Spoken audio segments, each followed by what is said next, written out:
kali ini Bu sampaikan dulu tujuan pembelajarannya. Tujuan pembelajaran yang pertama, peserta didik dapat menjelaskan apa yang dimaksud dengan peristiwa alam dengan benar. Tujuan pembelajaran yang kedua, peserta didik diharapkan dapat memberikan contoh dari peristiwa alam dengan baik dan benar. Kemudian tujuan pembelajaran yang ketiga, peserta didik diharapkan dapat mengidentifikasi penyebab-penyebab dari kerusakan lingkungan tersebut. Oke, sebelumnya Ibu tanya dulu, kalian pernah tidak membaca atau mendengar berita tentang longsor, tanah longsor, atau kebanjiran, atau gempa bumi, atau gunung meletus? Pernah? Oke, kita sering ya entah membaca koran atau menonton televisi atau kita alami secara nyata. Yang paling sering kita lihat kebanjiran atau tanah longsor ya. Itu merupakan contoh dari bencana alam. Sekarang Ibu tanya dulu, pengertian peristiwa alam itu sendiri adalah suatu kejadian yang terjadi akibat dari alam itu sendiri, nah ya. Dan peristiwa alam itu terbagi menjadi dua. Yang pertama, peristiwa alam yang terjadi karena aktivitas dari dalam. Contohnya, misalnya gempa bumi atau ya tsunami. Kemudian tanah longsor. Yang kedua, peristiwa alam yang terjadi karena ada aktivitas dari luar. Contohnya itu gunung meletus ya, dan yang lain-lain. Kemudian bencana alam itu sendiri merupakan bencana yang diakibatkan oleh peristiwa atau serangkaian peristiwa yang disebabkan oleh alam. Contohnya yang sering kita dengar berita, gempa bumi, kemudian tsunami, kemudian gunung meletus dan banjir. Sekarang Ibu tanya dulu, gempa bumi itu terjadi karena adanya pergesekan lempengan bumi yang ada dalam bumi, makanya terjadi gempa bumi. Kemudian tsunami itu biasanya kalian terjadi di mana nak? Ya, di laut. Tsunami itu terjadi di laut. Kemudian gunung meletus dan banjir. Sekarang yang paling dekat sekali dengan kita, banjir. Sering kan kita dengar berita tentang banjir. Kalian bertanya nak, salah satu penyebab banjir itu apa nak? Yang kalian ketahui? Tumpuan sampah sembarangan sehingga terdapat penumpukan sampah dan airnya tercemar. Ya bisa. Ada lagi nggak penyebab lainnya yang kalian ketahui selain sampah? Apa? Iya betul. Betul ya rakyat, penebangan pohon atau penggundulan hutan ya nak ya. Itu salah satu penyebab banjir. Kalian pernah dengar berita tentang banjir bandang yang ada di Pulau Sumatera tempoh hari beberapa bulan yang lalu yang parah? Nah, salah satu penyebabnya karena adanya penebangan hutan secara liar. Oke, sekarang Ibu tanya penyebab rusaknya lingkungan. Penyebab rusaknya lingkungan itu yang paling besar penyebabnya itu adalah karena ulah dari manusia itu sendiri, nak ya. Seperti banjir itu kan ulah dari manusia. Pertama, karena kita sering membuang sampah sembarangan, sehingga adanya penumpukan sampah dan mengakibatkan tersumbatnya saluran air, sehingga air meluap. Yang kedua itu karena penggundulan hutan, akibat oleh oknum-oknum yang tidak bertanggung jawab. Karena penggundulan hutan sehingga tidak ada lagi yang menahan air di hutan itu, nak ya. Kalau pohon-pohon tebang nih, kan kalian sudah belajar ya nak ya. Fungsi pohon akar tanaman itu adalah menahan tanah, menahan air. Kalau misalnya pohonnya ditebang, otomatis tidak ada lagi penahan, sehingga ketika turun curah hujan yang deras, jadi hujan yang tinggi, air itu tidak tertahan lagi, mengakibatkan airnya banjir dan terjadinya banjir bandang. Kalian kalau memperhatikan banjir bandang itu airnya berwarna coklat kan, karena tanahnya juga dibawa oleh air. Nah, karena tidak ada penahan tadi kan, sehingga tanahnya juga hanyut terbawa oleh air.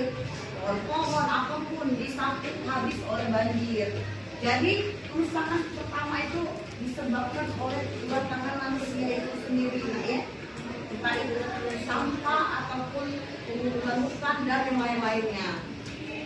Kemudian macam-macam sampah, ya sudah sering dibicarakan mungkin oleh guru-guru yang lain.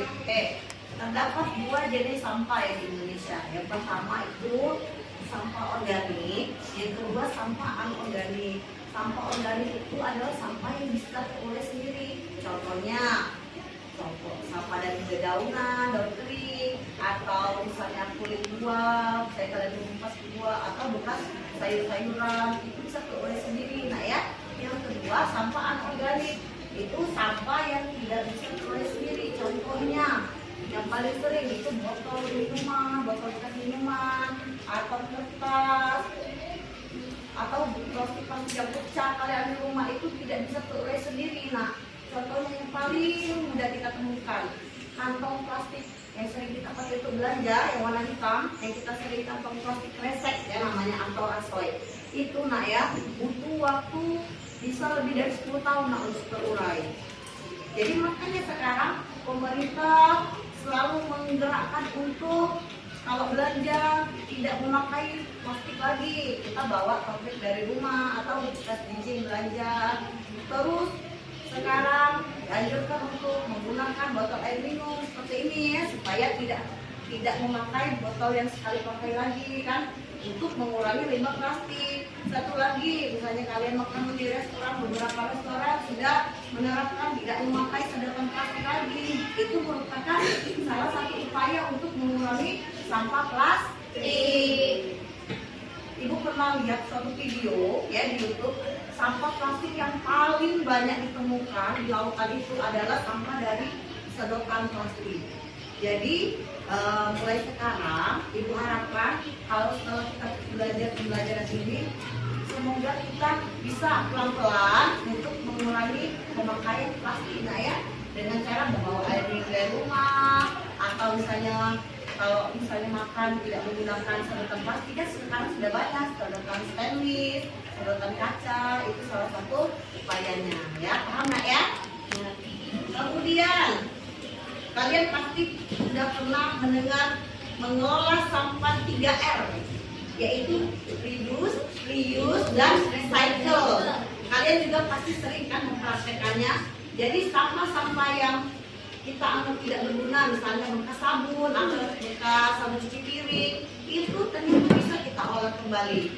Ya, nah ya, dengan cara 3R tadi, dengan reduce, reuse, kemudian recycle. Sampah yang kita anggap tidak berguna tadi diolah kembali menjadi suatu barang, sehingga recycle kita bisa pakai lagi. Sampai sini paham nak? Nah, jika kalian mengerti, silakan kalian kerjakan. Buka LKS-nya nak, halaman 57 sampai 59. Kalian kerjakan soal pilihan ganda dan uraiannya nak ya. Oke, silakan keluarkan alat tulisnya, bukunya ya. Oke, silakan kerjakan. Sudah dibaca dan dikerjakan? Sudah. Sebelum kita mengakhiri pembelajaran hari ini, ada yang bisa membantu ibu untuk menyelesaikan pembelajaran hari ini nak? Oke, boleh. Suatu kejadian yang disebabkan oleh peristiwa itu seperti ekonomi, banjir, tsunami, longsor, dan sebagainya. Oke, terima kasih ya. Peristiwa alam adalah peristiwa yang disebabkan oleh dari alam itu sendiri. Bagus ya. Ada yang bisa menambahkan? Oke, Muta. Salah satu